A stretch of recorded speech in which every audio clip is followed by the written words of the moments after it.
Ah, j'étais trop. J'ai mangé ma rouge à lèvres.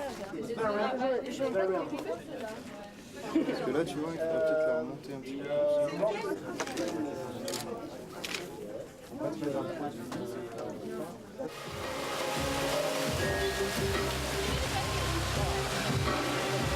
Attends, elle vient, moi je viens.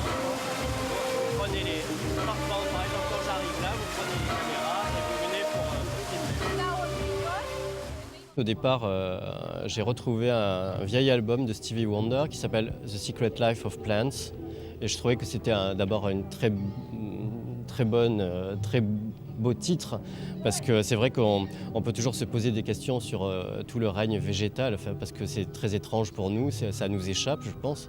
Donc c'est vrai que c'est dans notre vie de tous les jours, mais en même temps, bon, voilà, donc c'est une collection sur les fleurs, si on peut dire, mais c'est surtout, puisque le titre générique donc, finalement de la collection, c'est « Il faut cultiver notre jardin », et donc c'est une des dernières phrases du livre de Voltaire, Candide, qui a eu beaucoup d'aventures pendant toute sa vie, etc. Et finalement, je veux dire, à la fin, il se passe quelque chose et il se retrouve dans son jardin. Donc voilà.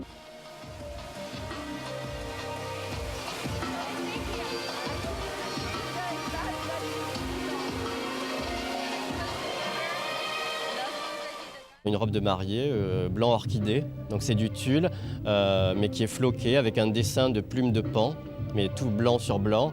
Et en fait, c'est là aussi où ça devient intéressant, c'est-à-dire que finalement, il y a des plantes aussi qui ressemblent à des plumes. Donc il y a voilà, cette évocation un peu de dire qu'il y a quelque chose de magique, et tous les titres donc, de robes, les noms des robes, en fait, sont par exemple, vertigineuse, voluptueuse, fantastique, fragile, divine, immaculée pour la mariée. Donc il y a toute cette idée un peu aussi de tempérament de femme extrêmement fort.